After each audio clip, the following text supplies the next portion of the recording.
Va ora in onda Centro Ronchi. Buongiorno Francesco, a te la linea. Grazie Natalia, dalla bellissima voce e freschissima voce, un abbraccione grande grande alla nostra Tina, a Matteo, è un rito quello, a tutti voi 14 radioascoltatori, gatti compresi, e noi anche con questa calura, che poi qui io sono sulla riva del mare Adriatico, quindi è un po' meno forte, anche se problemi di connessione telefonica, e come scuso anticipatamente, ce ne potrebbero essere. Noi proseguiamo imperterriti, blindati, nella nostra riflessione sulla democrazia e sul suo significato. 2 anni che lo stiamo facendo, tutto sommato sono tanti, però nessuno mai ha introdotto una sistematica riflessione su quello che dovrebbe essere il fondamento della nostra convivenza, della convivenza sociale nel nostro paese, nel nostro Stato, per capire come effettivamente siano possibili degli stratti, delle inadeguatezze come quelle che costantemente riscontriamo, e se sono riconducibili a una cattiva applicazione del concetto democratico, e dall'altra parte se e quale può essere l'obiettivo oggettivo, cioè praticabile, perché quello attualmente conseguito sempre più appare non soddisfacente, non del tutto soddisfacente. Ora, abbiamo detto che il merito di aver sollevato il problema della democrazia nel mondo moderno, quindi dalla fine dell'Ottocento fino ad oggi, è sostanzialmente dei cattolici, in Italia almeno,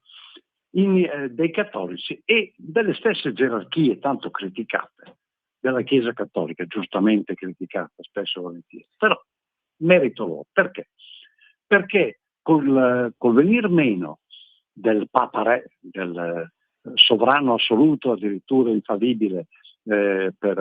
ispirato direttamente in collegamento telefonico con Dio, quindi figuriamoci il massimo dei massimi,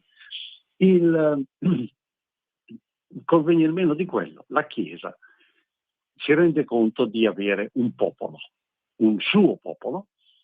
e un popolo il quale ha delle gravi questioni interne, la questione sociale, laddove soprattutto la rivoluzione industriale della fine della metà dell'Ottocento ha provocato delle disparità, delle situazioni di miseria assolutamente intollerabili, così come ha creato delle situazioni di ricchezza eccessiva assolutamente e parimenti intollerabili. Ed ecco che si creano i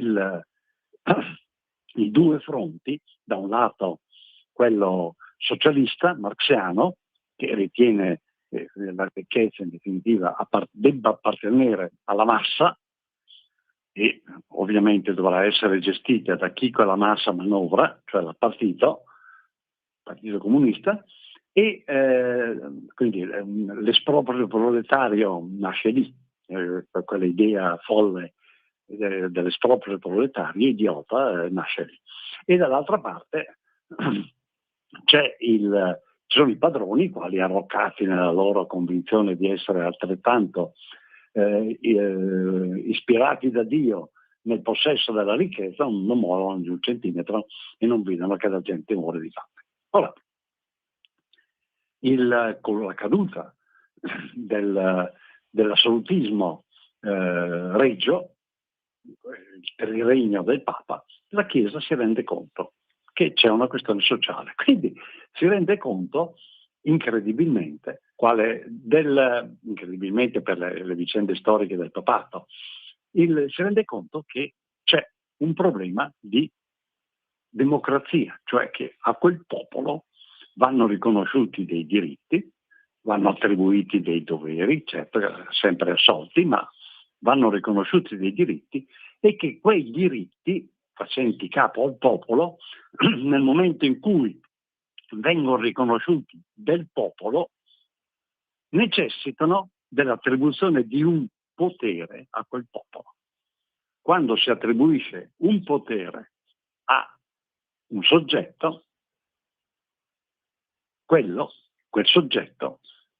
è autonomo, ha una sua visibilità, una sua autonomia. Quando attribuisci un potere a un soggetto che si chiama popolo, quel potere si chiama democrazia. Democratos, potere del popolo. Quindi nasce lì, nasce nel 1891 con l'enciclica del Rerum Novarum di Leone XIII, e si sviluppa nell'arco di un secolo e oltre un secolo, ormai 135 anni, e arriva alla magnifica Humanitas di Leone XIV, che apre nuovi scenari che andranno studiati, che spero vengano studiati e approfonditi, in relazione al concetto stesso di democrazia. Noi 2 anni fa non avremmo mai pensato che a un pontefice come Papa Francesco succedesse un pontefice come Leone XIV. Noi la nostra storia l'avevamo cominciata prima. Adesso siamo effettivamente in linea con un problema, quello della democrazia,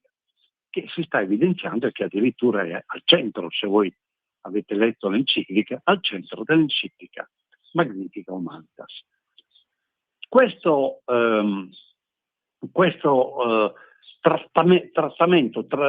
trattato complessivo, secolare, fra un'enciclica e l'altra, con l'intermezzo di varie altre encicliche grandiose, la 40° anno piuttosto che la Mater et Magistra, in questo quadro la domanda che ci si deve porre è: perché, abbiamo detto, matura nell'ambito cattolico, matura nell'ambito cristiano, cattolico, per il fatto che comunque l'ambito del cristianesimo è un ambito di libertà, è un ambito in cui i 2 elementi si congiungono, e cioè la libertà e dall'altro lato la ricerca di verità. Una ricerca di verità che, facendo capo a Dio, non sarà mai conclusa, ma che porta l'uomo a essere critico verso se stesso, a non credere di possedere verità assolute. E questi sono il difetto del socialismo, che è convinto di avere una verità scientifica in tasca. Poco o tanto tutti i socialisti sono convinti di essere superiori intellettualmente e di avere una verità scientifica in tasca, e dall'altro lato i mercatisti liberal, i quali sono convinti che il mercato sia il misuratore della verità, come se la verità si potesse misurare, in particolare sulla bilancia del mercato. Bene, la Chiesa, abbiamo detto, va e raccoglie nel suo riflettere sulla questione sociale, va a riprendere qualcosa di storico. Ed il portato storico più importante è quello dato dalla civiltà comunale. Quella civiltà comunale che, sviluppatasi dunque, in particolare nella gloria del basso medioevo fino all'umanesimo, al Rinascimento, è quella che ha dato la maggior visibilità, la maggior grandezza culturale all'Italia. E la Chiesa cattolica romana, sede a Roma, vede in questo sviluppo storico grandioso un parametro da seguire, da valutare, per poter di nuovo parlare di grandezza del popolo, perché quella grandezza della civiltà comunale è comunque una grandezza, è stata una grandezza di popolo, del popolo italiano. Tutti i monumenti che noi vediamo, noi siamo lo scrigno dell'arte, dei tesori d'arte al mondo, lo siamo perché c'erano queste condizioni di sviluppo di questa civiltà. Ora, questo è il ragionamento che fa la Chiesa, alla quale sono stati sottratti i territori, quindi devi in qualche modo gestire ancora il potere sul popolo. Ora, se da un lato la civiltà comunale la guardiamo come una fotografia, questi monumenti, questi campanili, queste torri, queste cattedrali, questi palazzi, che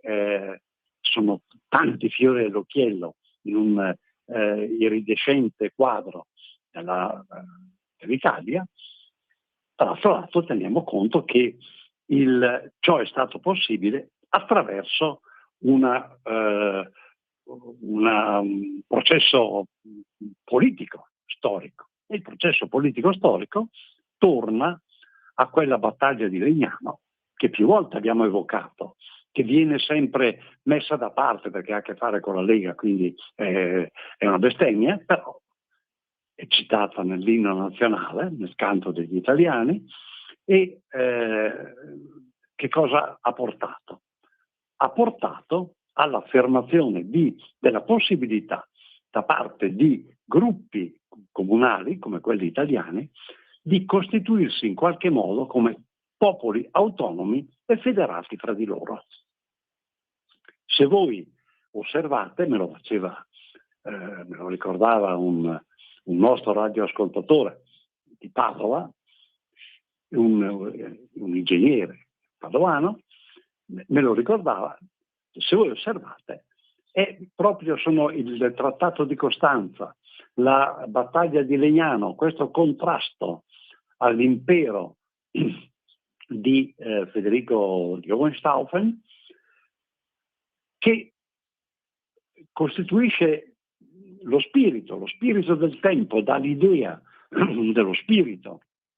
col quale viene poi a costituirsi la Confederazione Elvetica. Se gli svizzeri sono da 800 anni rotti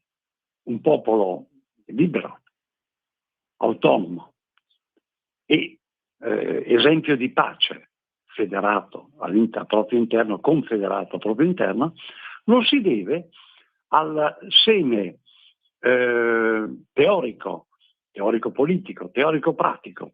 teorico applicato sociale al modello comunale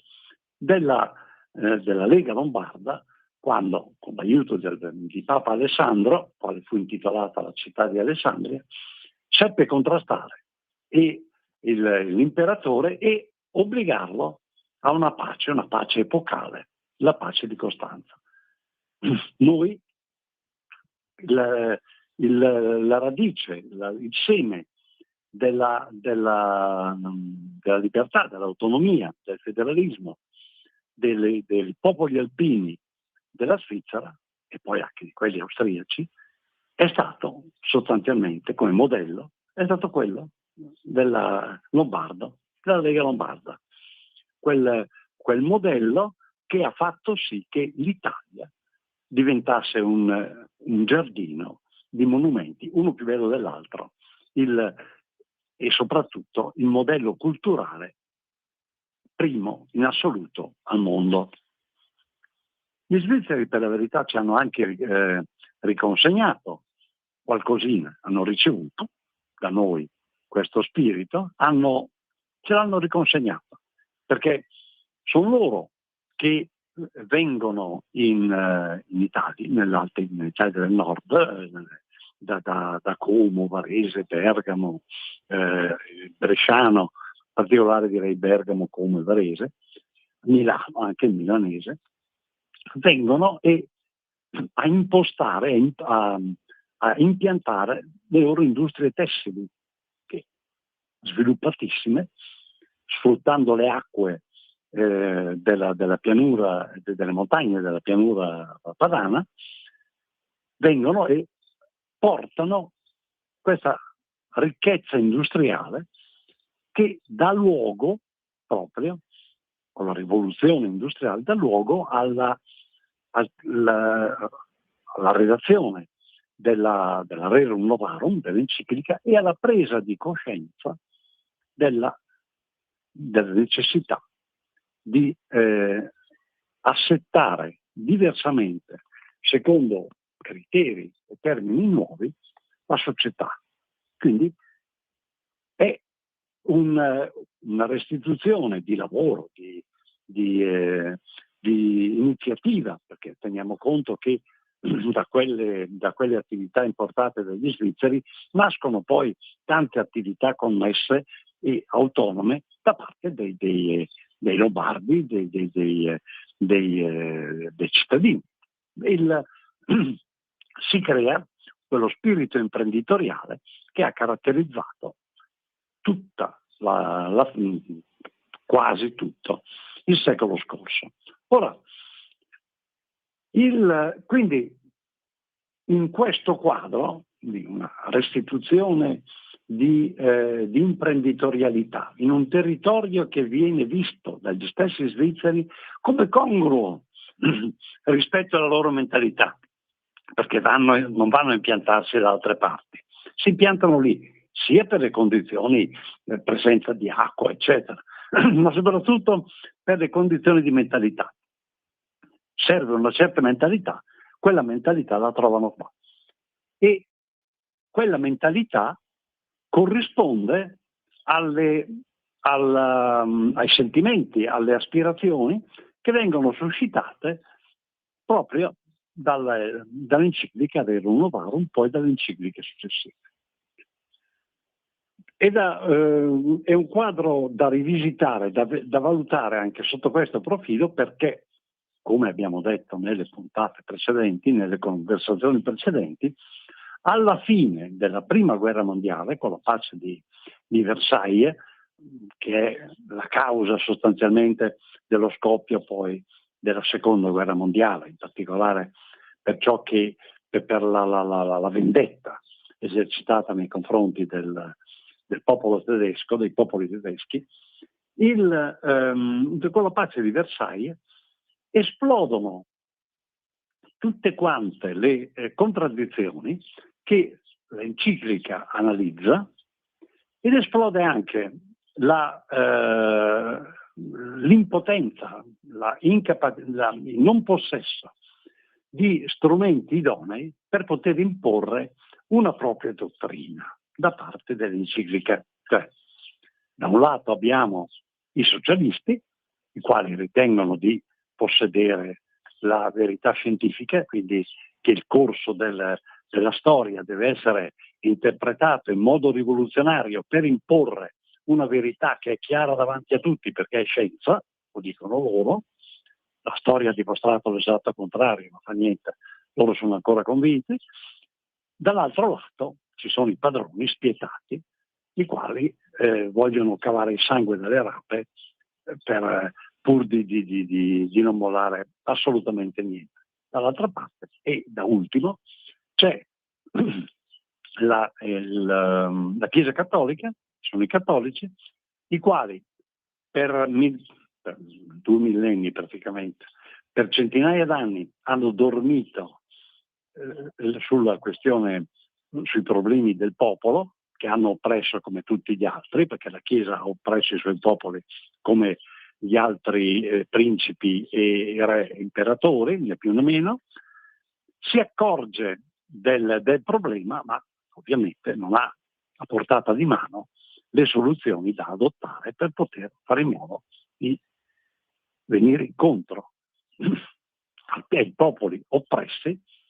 e dall'altro lato per fare in modo di fornire a questi popoli degli strumenti per poter effettivamente trampar fuori da qualche parte. Ora, cosa succede alla fine della guerra? E ripartiamo da un qualcosa che abbiamo ribadito più volte, Cioè, alla fine della guerra, prima guerra mondiale, da un lato i socialisti vedono l'occasione per replicare il colpo di Stato che è già avvenuto in Russia, dove lo zar è stato sterminato insieme alla sua famiglia e si è imposta l'Unione Sovietica. I soviet sono i bolscevichi hanno prevalso con il loro colpo di Stato, quindi in Italia si vuole replicare la stessa cosa, e dall'altra parte ci sono i proprietari, i quali si oppongono a una rivoluzione di questo tipo, ovviamente, e cercano alleati. Dove trovano gli alleati i padroni? Alleati fino a un certo punto. Li trovano nei socialisti patriottici, quelli che sono usciti dal crogiuolo della prima guerra mondiale, che hanno combattuto per la patria, hanno versato il loro sangue per la patria e adesso pretendono che non più la massa, ma il popolo sia ricompensato attraverso il riconoscimento del bene supremo, quel bene supremo che è assunto essere la patria. È il momento più drammatico del 1919, il momento più drammatico dell'inizio del secolo, e i socialisti patriottici, fascisti, totalmente, non potendo assumere un programma massimalista come quello dei socialisti storici, quelli che vogliono fare la rivoluzione, ma d'altra parte, essendo pur sempre socialisti, in qualche modo devono attingere delle idee, delle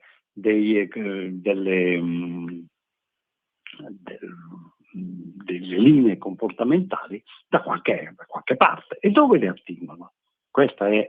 una delle cose che non si dicono, ma che è reale. L'attingono dalla Rerum Novarum,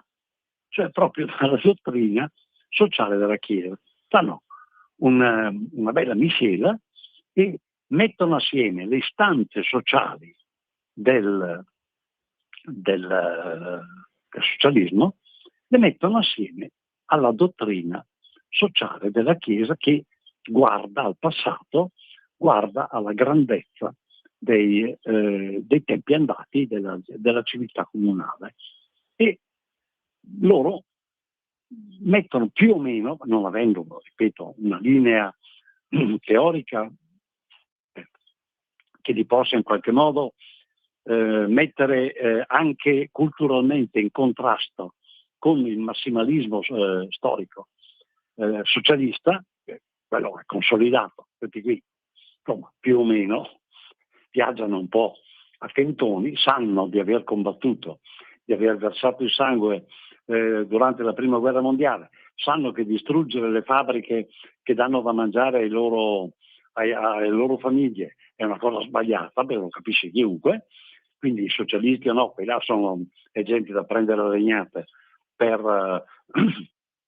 stanno distruggendo una ricchezza della quale comunque vivono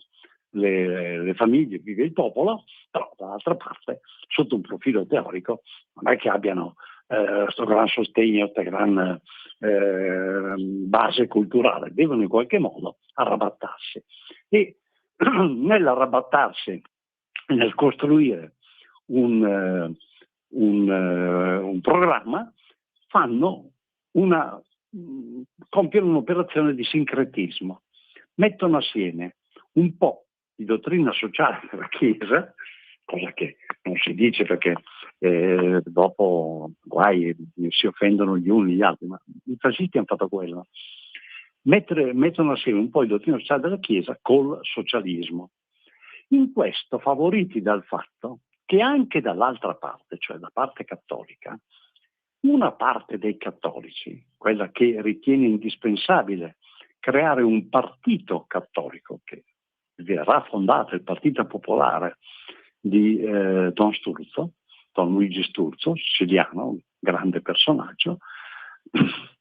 Dall'altra parte guardano al partito, al socialismo, senza approfondire più di tanto il fatto che il socialismo sostanzialmente si pone come una religione antitetica, una religione umanistica antitetica al cattolicesimo, ma guardano a quell'effetto sociale di attenzione ai bisogni del popolo che con la teoria marxiana non ha niente a che vedere, ma che naturalmente si compone, si forma e meritoriamente si pone, si forma attorno ai movimenti socialisti. Quindi c'è una corrispondenza d'amorosi sensi da una parte e dall'altra, mentre il socialismo massimalista, quello che vuole la rivoluzione, che vuole abbattere il re per poter creare l'Unione Sovietica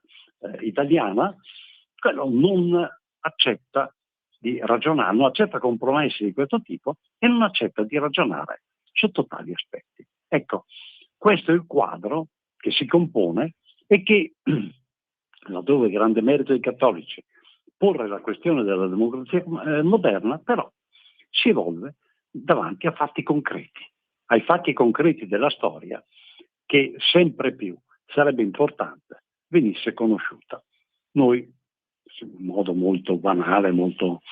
molto amichevole, ci proviamo. Il nostro tempo credo sia, sì, più o meno ultimato, e non voglio sottrarre spazio a nessuno dei nostri dei conduttori successivi, soprattutto non vogliamo fare un dispetto alla nostra bellissima Natalia e augurando ogni bene a Tina e a Matteo, ci diamo appuntamento per sabato prossimo alla stessa ora, sempre sul mare Adriatico, ma da un'altra parte. Buon weekend, buon fine settimana e se siete in vacanza, buone vacanze a tutti voi.